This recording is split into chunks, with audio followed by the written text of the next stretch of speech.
ರಾಜೀವ್ ಗೌಡ ಬಂಧನ ವಿಚಾರಕ್ಕೆ ಸಂಬಂಧಪಟ್ಟಂತೆ ಚಿಕ್ಕಬಳ್ಳಾಪುರದಲ್ಲಿ ಎಸ್ಪಿ ಪತ್ರಿಕಾಗೋಷ್ಠಿಯನ್ನು ನಡೆಸುತ್ತಿದ್ದಾರೆ. ಗಮನಿಸೋಣ. ಅವ್ರ ಹೆಸರು ಮೈಕಲ್ ರಿಗೋ ಇದೆ. ಅವರು ಬಿಸ್ನೆಸ್ ಮ್ಯಾನ್ ಇದ್ದಾರೆ. ಫರ್ನಿಚರ್ ಕೆಲಸ ವಗೇರಾ ಫರ್ನಿಚರ್ ಬಿಸ್ನೆಸ್ ವಗೇರಾ ಮಾಡ್ತಾ ಇದ್ದಾರೆ ಅವರು. ಬಟ್ ಅವರು most probably I think around 60 age ಇದೆ ಅವ್ರದ್ದು. ಅವರು ಇವರಿಗೆ ಮೊದಲಿಂದ ಫ್ರೆಂಡ್ಶಿಪ್ ವಗೇರಾ ಇದೆ, ಮೊದಲಿಂದ ಪರಿಚಯ ಇದೆ. ಸೊ ಮ್ಯಾಂಗ್ಳೂರಲ್ಲಿ ಅವರದು ನೇಟಿವ್ ಮ್ಯಾಂಗ್ಳೂರ್ ಇದೆ. ಮ್ಯಾಂಗ್ಳೂರಲ್ಲಿ ಹೋಗುವಾಗ ಆ ಟೈಮ್ಗೆ ಶೆಲ್ಟರ್ ವಗೇರಾ ಕೊಟ್ಟಿದ್ದಾರೆ. ಆಮೇಲೆ ಇವರದು ಕಾರಲ್ಲಿ ನಿನ್ನೆ ನಮ್ಗೆ ಸಿಕ್ಕಿದ್ದಾರೆ ಇಬ್ರು ಜನ. ಇವರದು ಒಂದು ಮಾರುತಿ ಬ್ರೆಜಾ ಕಾರ್ ಇದೆ. ಆ ಬ್ರೆಜಾ ಕಾರಲ್ಲಿ ಇಬ್ರು ಜನ ಸಿಕ್ಕಿದ್ದಾರೆ ನಿನ್ನೆ ನಮ್ಗೆ. ಹೌದು.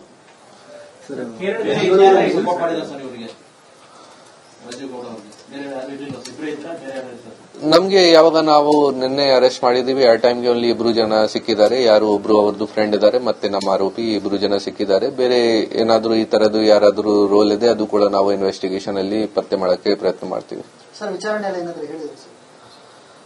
ಇಲ್ಲ, ಈಗ ಇನ್ವೆಸ್ಟಿಗೇಷನ್ ನಡ್ತಾ ಇದೆ. ಅವ್ರ ಜೊತೆ ನಾವು ಮಾತಾಡ್ತೀವಿ, ಕೇಳ್ತೀವಿ ಬೇರೆ ಏನೇನಿತ್ತು ಈ ತರ ಇನ್ವೆಸ್ಟಿಗೇಷನ್ ಅಲ್ಲಿ ಅವರು ಕಾಪರೇಷನ್ ಮಾಡ್ತಾರೆ. ಸೊ ಅವ್ರದ್ದು ಕೂಡ ಹೇಳಿಕೆ ವಗೇರಾ ತಗೊಂಡು ಇನ್ವೆಸ್ಟಿಗೇಷನ್ ಅಲ್ಲಿ ಸೇರಿಸ್ತೀವಿ.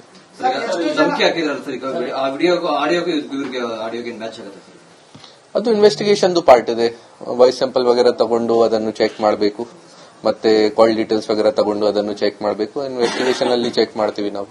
ಸರ್, ಆ ವ್ಯಕ್ತಿ ಬಗ್ಗೆ ಬೇರೆ ಎಲ್ಲ ಆರೋಪಗಳು ದೂರುಗಳು ಕೇಳಿ ಬಂದಿತ್ತು, ಅದೆಲ್ಲ ತನಿಖೆ ಮಾಡ್ತಾ ಇದ್ದೀವಿ. ಅದು ಹಳೆ ಕೇಸಸ್ ಇದೆ ನೋಡಿ. ನಾನು ಚಿಂತಾಮಣಿ ಎಎಸ್ಪಿ ಇದ್ದಾಗ ಆ ಟೈಮ್ಗೆ ಅಟ್ರಾಸಿಟಿ ಕೇಸಸ್ ನಾನೇ ಇನ್ವೆಸ್ಟಿಗೇಟ್ ಮಾಡಿದ್ದೀನಿ. ಬೇರೆ ಫೈನಾನ್ಷಿಯಲ್ ಫ್ರಾಡ್ಸ್ ವಗೇರಾ ರಿಲೇಟೆಡ್ ಕೇಸಸ್ ವಗೇರಾ ಇದೆ. ಸೊ ಆ ಕೇಸಸ್ ಡೀಟೇಲ್ಸ್ ಆಲ್ರೆಡಿ ಅವೈಲೇಬಲ್ ಇದೆ. ಸೊ ಆ ಕೇಸಸ್ ಆಲ್ರೆಡಿ ಸ್ಟೇಟಸ್ ಏನಿದೆ, ಈ ಕೇಸ್ ನಮ್ಗೆ ಈಗ ಶಿಲ್ಘಟ್ಟಲ್ಲಿ ಏನಾಗಿದೆ ಅದು ಸಂಬಂಧ ಇಲ್ಲ. ನಾವು ನಮ್ಮ ಕೇಸ್ ಈಗ ಏನ್ ರಿಜಿಸ್ಟರ್ ಆಗಿದೆ ಆ ಕೇಸ್ ಇನ್ವೆಸ್ಟಿಗೇಷನ್ ಮಾಡ್ತೀವಿ. ಈ ಕೇಸ್ ಈ ಇಶ್ಯೂ ಸಂಬಂಧಪಟ್ಟ ಟೋಟಲಿ 2 FIR ಅದನ್ನ 14th ಆಗಿತ್ತು. ಒಂದು FIR ಪೌರಾಯುಕ್ತ ಅಮೃತ ಗೌಡರ್ ಅವರಿಂದ ಆಗಿತ್ತು. ಇನ್ನೊಂದು FIR ಶ್ರೀನಿವಾಸ್ ಅವರು JDS ಪಾರ್ಟಿ ವರ್ಕರ್ ಇದ್ದಾರೆ, ಅವರ ಕಡೆಯಿಂದ ಆಗಿತ್ತು. ಆಮೇಲೆ ಸ್ವಲ್ಪ ದಿನ ಹಿಂದೆ ಯಾವುದೋ ಒಂದು ಅನಾಮಧೇಯ ಲೆಟರ್ ಬಂದಿದೆ ಪೌರಾಯುಕ್ತ ಅವರಿಗೆ. ಆ ಟೈಮ್ಗೆ ಕೂಡ ಅವರು ನಮಗೆ ಕಂಪ್ಲೇಂಟ್ ಕೊಟ್ಟಿದ್ದಾರೆ. ಸೊ ಅದು ನಾವು ಅನ್ನೋನ್ ಪರ್ಸನ್ ಮೇಲೆ ಒಂದು FIR ಮಾಡಿದೀವಿ ಆ ವಿಚಾರ ಬಗ್ಗೆ. ಬಂಧಿಸಿ ಸರ್ಕ್ಯೂಟ್ ಹೌಸ್ ಅಲ್ಲಿ ಇಷ್ಟೆಲ್ಲ ಭದ್ರತೆ ಕೊಡುವಂತ ಅವಶ್ಯಕತೆ ಇತ್ತಾ? ಯಾಕಂದ್ರೆ ಅಲ್ಲೇ ಕನ್ಸರ್ನ್ ಪೊಲೀಸ್ ಸ್ಟೇಷನ್ಗೆ ಕರ್ಕೊಂಡು ಹೋಗಲಾಗಿತ್ತಲ್ಲ. ನೋಡಿ, ಅದು ಪೊಲೀಸ್ ಪ್ರೊಸೀಜರ್ ಇದೆ. ನಾವು ಕಾನೂನಿಂದ ಯಾವಾಗ FIR ಆಯ್ತು ಆಮೇಲೆಯಿಂದ ಮೊದಲಿಂದ ಇವರು FIR ಆಗಕ್ಕೆ ಮುಂಚೆಯಿಂದ ಇವರು ಬೆಂಗಳೂರು ಬಿಟ್ಟು ಬೇರೆ ಬೆಂಗಳೂರು ಆಫೀಸ್ ಮನೆ ಬಿಟ್ಟು ಬೇರೆ ಯಾವ್ದು ದಾರಿಗೆ ಹೋಗಿದ್ದಾರೆ ಈ ತರ ಮಾಹಿತಿ ಇತ್ತು. ನಮ್ ಟೀಮ್ ವಗೇರಾ ಎಲ್ಲ ಇವರದು ಬೆಂಗಳೂರಲ್ಲಿ ಯಾವ ಯಾವ ಪ್ಲೇಸಸ್ ಇತ್ತು ಆಫೀಸ್ ಮತ್ತೆ ಮನೆ ವಗೇರಾ ಅದು ಎಲ್ಲ ಹುಡುಕಿ ಸರ್ಚ್ ಮಾಡಿ ಆಮೇಲೆ ಬೇರೆ ಜಾಗ ಯಾವ್ದು ಹೊರಗಡೆ ಹೋಗಿದ್ದಾರೆ ಈ ತರ ನಮಗೆ ಮಾಹಿತಿ ಬಂದಿತ್ತು.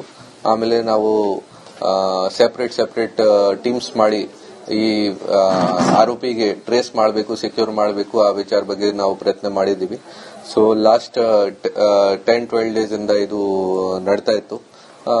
ಆಮೇಲೆ ನಮ್ಗೆ ನಿನ್ನೆ ಆರೋಪಿ ರಾಜೀವ್ ಗೌಡ ಅವರು ಕೇರಳ ಮಲಪ್ಪುರಂ ಡಿಸ್ಟಿಕ್ ಅಲ್ಲಿ ಒಂದು ಹೋಟೆಲ್ ಹತ್ರ ಸಿಕ್ಕಿದ್ದಾರೆ.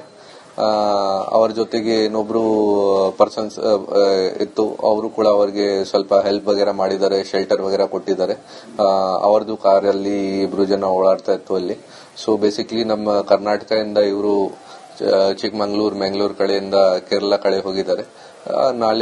ನಿನ್ನೆ ಈವ್ನಿಂಗ್ ಟೈಮ್ 4:30 ಅರೌಂಡ್ ನಾವು ಇವರಿಗೆ ಒಂದು ಜಾಗ ಇದೆ ಮಲಪ್ಪುರಂ ಡಿಸ್ಟಿಕ್ ಅಲ್ಲಿ ವಾಜಿಕಡವು, ಅಲ್ಲಿ ನಾವು ಇವರಿಗೆ ಸೆಕ್ಯೂರ್ ಮಾಡಿದ್ದೀವಿ.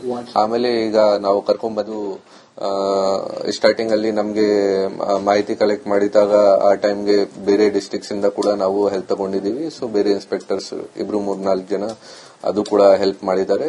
ಟೋಟಲ್ ಆಲ್ರೆಡಿ 3 ತಂಡ ನಾವು ನಮ್ಮ ಡಿಸ್ಟಿಕ್ ಅಲ್ಲಿ ಮಾಡಿ ಅರೌಂಡ್ 20-25 ಸಿಬ್ಬಂದಿ ವಗೇರಾಗೆ ಅವರ ಜೊತೆಗೆ ನೇಮಕ ಮಾಡಿ ಕಳಿಸಿದೀವಿ. ಅದು ನೋಡಿ ಇಲ್ಲಿಂದ ಹೋಗಿದ್ದಾರೆ. ಈಗ ನಮ್ಮ ಮೀಡಿಯಾ ಫ್ರೆಂಡ್ ಅವರು ಹೇಳ್ತಾ ಇದ್ದಾರೆ ಟೆಕ್ನಾಲಜಿ ಎಷ್ಟು ಜಾಸ್ತಿ ಯೂಸ್ ಆಗ್ತಾ ಇದೆ. ಅದೇ CCTV ವಗೇರಾ ಕ್ಯಾಮ್ರಾ ಮತ್ತೆ ಫಾಸ್ಟ್ ಆಗಿದೆಯಾ ಮತ್ತೆ ಯಾವ ಗಾಡಿಯಿಂದ ಹೋಗಿದ್ದಾರೆ ಅದು ಎಲ್ಲ ಮಾಹಿತಿ ಕಲೆಕ್ಟ್ ಮಾಡಿ. ಈಗ CCTV ಯೂಸೇಜ್ ತುಂಬಾ ಜಾಸ್ತಿ ಆಗಿದೆ. ಮತ್ತೆ ಎಲ್ಲ ರೋಡ್ಸ್ ಅಲ್ಲಿ ಟೋಲ್ಸ್ ಇದೆ, ಟೋಲ್ಸ್ ಇಂದ ಪಾಸ್ ಆಗಬೇಕು. ಟೋಲ್ ಅಲ್ಲಿ ಚೆಕ್ ಫಾಸ್ಟ್ಯಾಗ್ ವಗೇರಾ ಅದು ರಿಜಿಸ್ಟ್ರೇಷನ್ ಕೂಡ ಇದೆ, ಫಾಸ್ಟ್ಯಾಗ್ ಟ್ರಾನ್ಸಾಕ್ಷನ್ಸ್ ಕೂಡ ಆಗುತ್ತೆ. ಅದನ್ನು ಎಲ್ಲ ಯೂಸ್ ಮಾಡಿ ನಾವು ಯಾವ ದಾರಿಗೆ ಹೋಗಿದ್ದಾರೆ ಆ ದಾರಿಯಲ್ಲಿ ಕಂಟಿನ್ಯೂ ಮಾಡಿ ನಮಗೆ ಮುಂದೆ ಆ ಜಾಗ ಮ್ಯಾಂಗ್ಳೂರಿಂದ ಮುಂದೆ ಯಾವ ಜಾಗ ಹೋಗಿದ್ದಾರೆ ಅದನ್ನು ನಾವು ಇನ್ವೆಸ್ಟಿಗೇಷನ್ ಮುಂದೆ ಕಂಟಿನ್ಯೂ ಮಾಡಿ ಆ ಜಾಗ ನಮಗೆ ಸಿಕ್ಕಿದ್ದಾರೆ. ಮಂಗಳೂರಲ್ಲಿ ಗೊತ್ತಾಗಿತ್ತು ಸರ್. ಮಂಗಳೂರಿಗೆ ಹೋದಾಗ ಯಾಕೆ ಎಸ್ಕೇಪ್ ಆದ್ರು, ತಮ್ಮ ಪೊಲೀಸ್ ಇಲಾಖೆಯವರ ಲೀಕ್ ಮಾಡಿರುವಂತದ್ದು ಒಂದು ಮಾಹಿತಿ ಸೋರಿಕೆ ಆಗ್ತಿದೆ. ಅದು ನಿಜಾನ ಸುಳ್ಳ ಅನ್ನೋದು? ಅದು ನೋಡಿ ಕಂಪ್ಲೀಟ್ಲಿ ಸುಳ್ಳಿದೆ. ನನಗೆ ಎಲ್ಲ ಡೀಟೇಲ್ ಶೇರ್ ಮಾಡಕ್ಕೆ ಆಗಲ್ಲ. ಬಟ್ ಈ ತರ ಇರಲಿಲ್ಲ ಕಿ ಇಲ್ಲಿಂದ ಹೋಗಿ ಫಾರ್ ಆಲ್ 5 ಈಗ ಅವರು ಅಲ್ಲಿ 16th ರೀಚ್ ಆಗಿದ್ದಾರೆ ಮ್ಯಾಂಗ್ಳೂರ್ಗೆ. ಇಲ್ಲಿಂದ 14th ನೈಟ್ ಬಿಟ್ಟಿದ್ದಾರೆ. 15th ಫುಲ್ ಡೇ ಇಲ್ಲಿ ಚಿಕ್ಕಮಂಗ್ಳೂರ್ ಅಕ್ಕಪಕ್ಕ ಹಾಸನ ಅಕ್ಕಪಕ್ಕ ಡ್ರೈವ್ ಮಾಡಿಕೊಂಡು ಮ್ಯಾಂಗ್ಳೂರ್ ಬೆಳಿಗ್ಗೆ ರೀಚ್ ಆಗಿದ್ದಾರೆ. ಈ ತರ ಎಲ್ಲ ಅಲ್ಲಿ 4-5 ಡೇಸ್ ಅಲ್ಲಿ ಕಂಟಿನ್ಯೂ ಸ್ಟೇ ಮಾಡಿದ್ದಾರೆ. ಈ ತರ ಎಲ್ಲ ಅವರು ಫ್ರೆಂಡ್ಗೆ ಭೇಟಿ ಮಾಡಿ ಅಲ್ಲಿಂದ ಬೇರೆ ಬೇರೆ ಜಾಗ ಸ್ಟೇ ಮಾಡಿದ್ದಾರೆ. ಈ ತರ ಮಾಹಿತಿ ಇದೆ, ಅದು ಇನ್ವೆಸ್ಟಿಗೇಷನ್ ಅಲ್ಲಿ ಗೊತ್ತಾಗುತ್ತೆ. ಈ ತರ ಮಾಹಿತಿ ಅದು ಸುಳ್ಳಿದೆ ಕಂಪ್ಲೀಟ್ಲಿ. ಪೊಲೀಸ್ ಇಂದ ಯಾವುದು ಇನ್ಫಾರ್ಮೇಶನ್ ಲೀಕ್ ಆಗಿದೆ. ನನಗೆ ನಮ್ಮ ಪೊಲೀಸ್ ಆಫೀಸರ್ಸ್ ಮತ್ತೆ ಸ್ಟಾಫ್ ಮೇಲೆ ಪೂರ್ಣ ನಂಬಿಕೆ ಇದೆ. ಎಲ್ಲ ತುಂಬಾ ಹಾರ್ಡ್ ವರ್ಕ್ ಮಾಡ್ತಾ ಇದ್ದಾರೆ ಲಾಸ್ಟ್ 10 ಡೇಸ್ ಇಂದ. ಮತ್ತೆ ಅವರ ಎಫರ್ಟ್ಸ್ ಕಾರಣ ಬಗ್ಗೆ ಇವರು ನಮಗೆ ಸಿಕ್ಕಿದ್ದಾರೆ. ಮಂಗಳೂರು ರೈಲ್ವೆ ಸ್ಟೇಷನ್ ಕಾರ್ ಯಾಕೆ ಸಿಂಗಲ್ ಆಗಿತ್ತು ಸರ್? ರಾಜೇಗೌಡ ಯಾಕೆ ಪೊಲೀಸರು ತಪ್ಪಿಸೋದಕ್ಕೆ ಮಾಡಿದ್ದ ಇಲ್ಲ ಇಂಟೆನ್ಷನ್ ಏನ್ ಸರ್? ನೋಡಿ, ಅದು ಈಗ ನಾವು ಚೆಕ್ ಮಾಡಬೇಕು ಯಾಕೆ ಯಾವ್ದನ್ನ ಅವರು ಪಾರ್ಕ್ ಮಾಡಿದ್ದಾರೆ, ಯಾಕೆ ಪಾರ್ಕ್ ಮಾಡಿದ್ದಾರೆ, ಯಾರು ಪಾರ್ಕ್ ಮಾಡಿದ್ದಾರೆ. ಮತ್ತೆ ಡೆಫಿನೆಟ್ಲಿ ಅದು ಇಲ್ಲಿಂದ ಆ ಕಾರ್ ಯೂಸ್ ಮಾಡಿ ಹೋಗಿದ್ದಾರೆ ಮತ್ತೆ ಅಲ್ಲಿ ಪಾರ್ಕ್ ಮಾಡಿದ್ದಾರೆ. तो ಡೆಫಿನೆಟ್ಲಿ ಏನಾದ್ರೂ ಅಟೆನ್ಷನ್ ಡೈವರ್ಜನ್ ಮಾಡಕ್ಕೆ ಒಂದು ಟ್ಯಾಕ್ಟಿಕ್ ಇದೆ ಅದು. ರಾಜೀವ್ ಗೌಡನ ಕಾರು ಚಾಲಕ 3 ದಿನಗಳಿಂದಾನೇ ಅರೆಸ್ಟ್ ಆಗಿದ್ದಾನೆ ಅಂತ ಮಾಹಿತಿ. ಅರೆಸ್ಟ್ ಆದ್ಮೇಲೆ ಮಾಹಿತಿ ಸಿಗ್ತಾ ಇದೆ. ಈ ತರದ್ದು ಯಾವುದು ಮಾಹಿತಿ ಇಲ್ಲ ನಮಗೆ. ಬೇರೆ ಪ್ರಕರಣ ಏನೋ ದಾಖಲಾಗಿದೆ ಸರ್? ಹೊಸ ಎರಡು ಪ್ರಕರಣ ಬಿಟ್ಟು ಇಲ್ಲ, ಯಾವುದು ಸರ್ ಬಂಧನದ ವೇಳೆ ಪ್ರತಿರೋಧ ಏನೋ ತೋರೋದನ್ನ ರಾಜೇಗೌಡ ಇಲ್ಲ, ಯಾವುದು ತರದ್ದು ಈ ತರದ್ದು ಸಮಸ್ಯೆ ಆಗಲಿಲ್ಲ. ನಮ್ಮ ಟೀಮ್ ಅಲ್ಲಿ ಯಾವಾಗ ಅವರಿಗೆ ಸಿಕ್ಕಿದ್ದಾರೆ ಅವರು ಅವರಿಗೆ ಇನ್ಫಾರ್ಮ್ ಮಾಡಿದ್ದಾರೆ ಪ್ರೊಸೀಜರ್ಸ್ ಏನಿದೆ. ಆ ಪ್ರೊಸೀಜರ್ ಪ್ರಕಾರ ಗ್ರೌಂಡ್ಸ್ ಆಫ್ ಅರೆಸ್ಟ್ ಪ್ರಕಾರ ಏನೇನಿದೆ ಅದು ಎಲ್ಲ ಪ್ರೊಸೀಜರ್ ಫಾಲೋ ಮಾಡಿಕೊಂಡು ಅವ್ರಿಗೆ ಕರ್ಕೊಂಡ್ ಬಂದಿದ್ದಾರೆ. ಅದು ನಾವು ಇನ್ವೆಸ್ಟಿಗೇಷನ್ ನಡ್ತಾ ಇದೆ. ಏನೇನು ಸೀಸ್ ಮಾಡಬೇಕು, ಗಾಡಿ ಮೊಬೈಲ್ ವಗೇರಾ ಏನ್ ಯೂಸ್ ಆಗಿದೆ ಅದು ಎಲ್ಲ ನಾವು ಚೆಕ್ ಮಾಡ್ತೀವಿ. ಸರ್, ತನಿಖೆ ಬಗ್ಗೆ ಸ್ಪಂದಿಸ್ತಾ ಇದ್ದಾರೆ ಸರ್? ಕೇಳ್ತೀರಾ ಸರ್ ಈಗ ಕೋರ್ಟ್ ಅಲ್ಲಿ? ಅದು ನೋಡೋಣ, ಅದು ಐಒದು ಡಿಸಿಷನ್ ಇದೆ. ಐಒ ಏನ್ ಪ್ರೊಡ್ಯೂಸ್ ಮಾಡ್ತಾರೆ ಕೋರ್ಟ್ ಅಲ್ಲಿ, ಆಮೇಲೆ ನೋಡೋಣ, ಆಮೇಲೆ ಗೊತ್ತಾಗುತ್ತೆ ಅವರು ಏನ್ ರೆಡಿ ಮಾಡಿದ್ದಾರೆ ರಿಮಾಂಡ್ ಅಪ್ಲಿಕೇಶನ್ ಅಲ್ಲಿ. ಸರ್, ಈಗ ಮೈಕಲ್ ಮತ್ತೆ ರಾಜೀವ್ ಗೌಡ ಪರಾಗಿದ್ದಲ್ಲ, ಕಾರ್ ನಂಬರ್ KA03MX9108 ಅಲ್ವಾ ಸರ್? ಹೌದು ಸರ್. ಈಗ ಆರೋಪಿಯ ಮೊಬೈಲ್ ನ ಸೀಸ್ ಮಾಡ್ತೀರಾ ಅಥವಾ ಕಂಪ್ಲೇಂಟ್ ದಾರರ ಮೊಬೈಲ್ ಸೀಸ್ ಆಗುತ್ತೆ ಈ ಪ್ರಕರಣದಲ್ಲಿ? ನೋಡಿ, ಇನ್ವೆಸ್ಟಿಗೇಷನ್ ಅಲ್ಲಿ ಏನೇನ್ ಮಾಡಬೇಕು ಅದು ಈಗ it is in very initial stages of investigation. ಈಗ ನಮಗೆ ಆರೋಪಿ ಸಿಕ್ಕಿದ್ದಾರೆ, ಅದು ಎಲ್ಲ ನಾವು ಚೆಕ್ ಮಾಡಬೇಕು. ಯಾವ ಮೊಬೈಲ್ ಯೂಸ್ ಆಗಿದೆ, ಯಾವ ಕಾಲ್ ಯಾವ ಟೈಮ್ಗೆ ಹೋಗಿದೆ, ಇಂಟರ್ನೆಟ್ ಕಾಲ್ ಇದೆ ಅಥವಾ ಡೈರೆಕ್ಟ್ ಕಾಲ್ ಇದೆ, ಅದೆಲ್ಲ ನಾವು ಚೆಕ್ ಮಾಡಿಕೊಂಡು ಇನ್ವೆಸ್ಟಿಗೇಷನ್ ಟೈಮ್ ಅಲ್ಲಿ ಏನೇನು ಅವಶ್ಯಕತೆ ಇದೆ ಸೀಸ್ ಮಾಡಕ್ಕೆ ಅದೆಲ್ಲ ಸೀಸ್ ಮಾಡ್ತೀವಿ. ಸರ್, ಈಗ 3 ತಂಡ ಅಂದ್ರೆ ಯಾವ ತಂಡಕ್ಕೆ ಸಿಕ್ಕಿರೋದು ಸರ್? ಶಿಲ್ಘಟ್ಟ ಸರ್ಕಲ್ ಇನ್ಸ್ಪೆಕ್ಟರ್ ಆನಂದ್ ಅವರಿಗೆ ಇವರು ನಿನ್ನೆ ಅಲ್ಲಿ ಸಿಕ್ಕಿದ್ದಾರೆ ಕೇರಳದಲ್ಲಿ. ಅವರು ಕರ್ಕೊಂಡ್ ಬಂದಿದ್ದಾರೆ. ಆಮೇಲೆ ಅವರಿಂದ ಹೋಟೆಲ್ ಅಂತ ಹೇಳ್ತಾರೆ ಸರ್, ಯಾವ ಗೆಸ್ಟ್ ಹೌಸ್ ಅಲ್ಲಿ ಇದ್ರು ಅನ್ನೋದು ಮಾಹಿತಿ. Hotel or guest house? ಇದು private guest house hotel sir? ನಿನ್ನೆ ನಮಗೆ ಯಾವ ಜಾಗ ಸಿಕ್ಕಿದ್ದಾರೆ ಅದು ವಾಜಿ ಕಡಬು ಜಾಗ. ನಾನು ಒಂದು ಏನು ಹೇಳಿದ್ದೀನಿ ಮಲ್ಲಪುರಂ ಡಿಸ್ಟಿಕ್ ಅಲ್ಲಿ, ಅದು ಒಂದು ಹೋಟೆಲ್ ಪಕ್ಕದಲ್ಲಿ ಸಿಕ್ಕಿದ್ದಾರೆ. ಹೋಟೆಲ್ ಅಲ್ಲ ಸರ್, ಹೋಟೆಲ್ ಪಕ್ಕದಲ್ಲಿ ಹೊರಗಡೆ ಈ ತರ ಎಲ್ಲಕ್ಕೆ ಅಲ್ಲಿ ಸ್ಟೇ ಮಾಡಿದ್ದಾರೆ. ಆಮೇಲೆ ಸಿಕ್ಕಿದ್ದಾರೆ ನಮಗೆ ಹೋಟೆಲ್ ಪಕ್ಕದಲ್ಲಿ ಸಿಕ್ಕಿದ್ದಾರೆ. ಫಸ್ಟ್ ನಾವು ಗಾಡಿ ಟ್ರೇಸ್ ಮಾಡಿದ್ದೀವಿ, ಗಾಡಿ ಆದ್ಮೇಲೆ ನಮಗೆ ಅಲ್ಲಿ ಸಿಕ್ಕಿದ್ದಾರೆ ಪಕ್ಕದಲ್ಲಿ. ಇಲ್ಲ, ಆ ಜಾಗ ಸ್ಟೇ ಮಾಡಿಲ್ಲ. ಅದು ನೋಡಿ, ಅದು ಇನ್ವೆಸ್ಟಿಗೇಷನ್ ಅಲ್ಲಿ ಈಗ ಯಾವಾಗ ಅವರದು ಹೇಳಿಕೆ ತಗೊಳ್ತೀವಿ, ಆಮೇಲೆ ನಮ್ಗೆಲ್ಲ ಗೊತ್ತಾಗುತ್ತೆ ಯಾವ ಜಾಗ ವಾಸ ಮಾಡಿದ್ದಾರೆ, ಯಾರು ಹೆಲ್ಪ್ ಮಾಡಿದ್ದಾರೆ, ಯಾವ ಜಾಗ ಹೋಗಿದ್ದಾರೆ, ಅದು ಎಲ್ಲ ಈಗ ಕ್ಲಿಯರ್ ಇಲ್ಲ. ನಾವು ಅವರದ್ದು ಈಗ ಅವರಿಂದ ಕ್ಲಾರಿಟಿ ತಗೊಂಡು ಯಾವ ಜಾಗ ಹೋಗಿದ್ದಾರೆ ಅದನ್ನು ಎಲ್ಲ ಮ್ಯಾಚ್ ಮಾಡ್ತೀವಿ. ರಿಪೀಟ್ ಮಾಡಿ ಸರ್. ವಾಜಿ ಕಡೈ ಯಾವುದು? ವಾಜಿ ಕಡಬು, ಮಲ್ಲಪುರಂ ಡಿಸ್ಟಿಕ್. ಮಲ್ಲಪುರಂ. ಸರ್, ಇದು ರಾಜಕೀಯ ಒತ್ತಡನೇ ಇತ್ತ ಸರ್? ರಾಜೀವ್ ಗೌಡನ್ನ ಬೇಗ ಅರೆಸ್ಟ್ ಮಾಡಬೇಡಿ, ಬೇಲ್ ನೋಡಿ, ನಮ್ಮ ಪೊಲೀಸ್ ಇಲಾಖೆಯಲ್ಲಿ ನಮ್ಮಿಂದ ಏನ್ ಡ್ಯೂಟಿ ಎಕ್ಸ್ಪೆಕ್ಟೆಡ್ ಇದೆ ಕಾನೂನು ಪ್ರಕಾರ ನಾವು ಅದು ಮಾಡ್ತಾ ಇದೀವಿ. ನಮ್ಗೆ ಯಾವ್ದು ತರದ್ದು ಈ ತರದ್ದು ಸಮಸ್ಯೆ ಇರಲಿಲ್ಲ. ಕಾನೂನು ಪ್ರಕಾರ ಏನ್ ಕ್ರಮ ತಗೋಬೇಕು ಅದು ನಾವು ತಗೊಂಡಿದ್ದೀವಿ. ರಾಜೇಗೌಡ ವಿರುದ್ಧ ಫಿಸಿಕಲಿ ಅವ್ರೇನು ಮುಖಾಮುಖಿಯಾಗಿ ಏನು ಬೈದಿಲ್ಲ, ದೂರವಾಣಿಯಲ್ಲಿ ಮಾತಾಡಿರೋದು. ಬಟ್ ಆ ಕ್ಲಾಸ್ ಸೇರಿಸಿದಿರಾ ಅಂತ ಒಂದು ಕೇಸಲ್ಲಿ ಅವ್ರ ವಿರುದ್ಧ ಫಿಸಿಕಲಿ ಮಾತಾಡೋ ಒಂದು ಕ್ಲಾಸ್ ಹಾಕಿದಿರಾ ಅಂತ ವಕೀಲರು ಆರೋಪ ಮಾಡಿರೋದಕ್ಕೆ ನೋಡಿ, ಅವರು ಹೈಕೋರ್ಟ್ ಅಲ್ಲಿ ಮತ್ತೆ ಲೋಕಲ್ ಕೋರ್ಟ್ ಅಲ್ಲಿ ಅಪ್ಲೈ ಮಾಡಿದ್ದಾರೆ. ಅವ್ರದ್ದು ವಕೀಲ್ ಅವರು ಮಾಡಿದ್ದಾರೆ, ಬೇರೆ ಬೇರೆ ಅವರ ಸೈಡ್ ಇಂದ ಏನ್ ಅಬ್ಜೆಕ್ಷನ್ಸ್ ಇತ್ತು ಅವರು ಮಾಡಿದ್ದಾರೆ. ಬಟ್ ಅವರು ಹೈಕೋರ್ಟ್ ಅಲ್ಲಿ ಆಲ್ರೆಡಿ ಆ ರಿಟ್ ಪಿಟಿಷನ್ ಡಿಸ್ಮಿಸ್ ಆಗಿದೆ, ಮತ್ತೆ ಲೋಕಲ್ ಕೋರ್ಟ್ ಅಲ್ಲಿ ಕೂಡ ಬೇಲ್ ರಿಜೆಕ್ಟ್ ಆಗಿದೆ. ಬೇರೆ ಈ ಸೆಕ್ಷನ್ಸ್ ಯಾವ ಹಾಕಿದ್ದಾರೆ ಮತ್ತೆ ಏನೇನ್ ಆಗಿದೆ ಅದು ಎಲ್ಲ ಇನ್ವೆಸ್ಟಿಗೇಷನ್ ಪಾರ್ಟ್ ಇದೆ. ಇನ್ವೆಸ್ಟಿಗೇಷನ್ ಯಾವಾಗ ಫೈನಲ್ ಚಾರ್ಜ್ ಶೀಟ್ ಆಗುತ್ತೆ, ಐಒಗೆ ಪವರ್ಸ್ ಇದೆ. ಐಒ ಅವರ ಪ್ರಕಾರ, ಅವರ ಇನ್ವೆಸ್ಟಿಗೇಷನ್ ಪ್ರಕಾರ ಅವ್ರಿಗೆ ಏನೇನ್ ಮಾಹಿತಿ ಸಿಗುತ್ತೆ, ಏನೇನ್ ಸೆಕ್ಷನ್ಸ್ ಹಾಕಬೇಕು ಅವರು ಆಡ್ ಅಥವಾ ಡಿಲೀಟ್ ಮಾಡ್ತಾರೆ ಆ ಜಾಗದಿಂದ. ಸರ್, ಈ ಪ್ರಕರಣದಲ್ಲಿ ಒಟ್ಟು ಎಷ್ಟು ಜನರನ್ನ ವಿಚಾರಣೆ ಮಾಡಿದ್ದೀರಿ ಸರ್? ರಾಜೇಗೌಡ ಬೆಂಬಲಿಗರು, ಆತ್ಮೀಯರು, ಪಿಎಗಳು, ಮನೆಯವರು ಎಲ್ಲ ಸೇರಿಸಿ.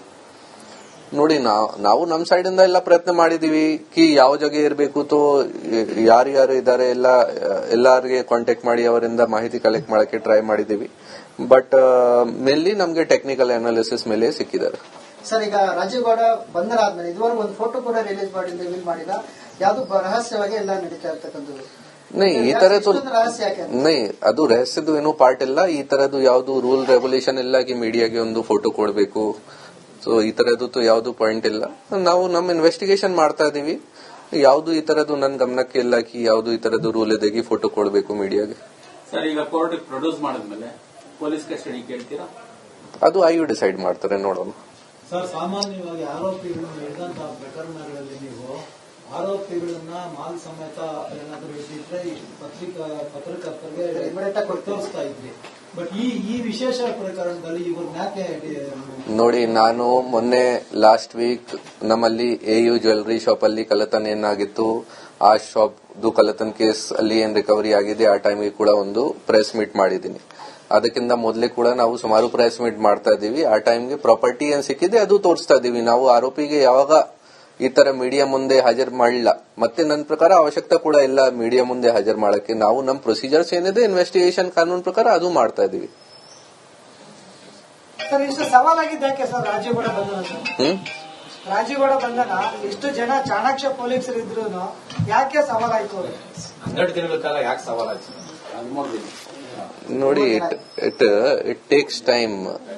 ನಾವು ಈ ತರ ಎಲ್ಲ ನಮ್ಗೆ ಮಾಹಿತಿ ಇತ್ತು, ಆಮೇಲೆ ನಾವು ಏನು ಕ್ರಮ ತಗೊಳ್ಳ. ಕಂಟಿನ್ಯೂಸ್ ಆಗಿ 10 ದಿನ 12 ದಿನದಿಂದ ಕಂಟಿನ್ಯೂಸ್ ಆಗಿ ಪ್ರಯತ್ನ ಮಾಡ್ತಾ ಇದ್ದಾರೆ.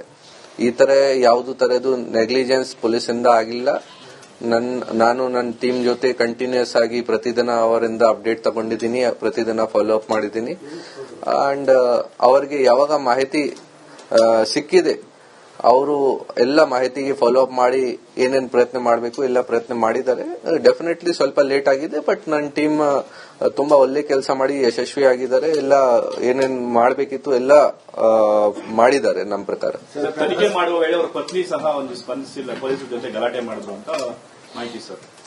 ನೋಡಿ, ಅದನ್ನೆಲ್ಲ ನಮ್ಗೆ ಏನು ಹೇಳಕ್ಕೆ ಆಗಲ್ಲ. ನಮ್ಗೆ ಆರೋಪಿ ಬೇಕಿತ್ತು, ನಮ್ಗೆ ಈಗ ಆರೋಪಿ ಸಿಕ್ಕಿದ್ದಾರೆ. ಕೇಸಲ್ಲಿ ಇನ್ವೆಸ್ಟಿಗೇಷನ್ ಏನ್ ಮಾಡಬೇಕು ಅದು ಈಗ ಐಯು ಡಿಸೈಡ್ ಮಾಡ್ತಾರೆ. ಏನೇನ್ ಮಾಡಬೇಕು, ಏನೇನ್ ಎವಿಡೆನ್ಸಸ್ ವಗೇರಾ ಕಲೆಕ್ಟ್ ಮಾಡಬೇಕು, ಯಾರ್ಯಾರ್ದು ಹೇಳಿಕೆ ವಗೇರಾ ಬೇಕು. ನಮ್ಗೆ ಈಗ ಆರೋಪಿ ಸಿಕ್ಕಿದೆ, ನಮ್ ಫೋಕಸ್ ಈಗ ಕೇಸ್ದು ಇನ್ವೆಸ್ಟಿಗೇಷನ್ ಮೇಲೆ ಇದೆ. ಸರ್, ಅದು ಸೇಮ್ ಕ್ವಶನ್ ಅಂದ್ರೆ ತನಿಖೆಗೆ ಸ್ಪಂದಿಸಿದಾರ ಸರ್ ಅವ್ರ ಫ್ಯಾಮಿಲಿ? ಇಲ್ಲ,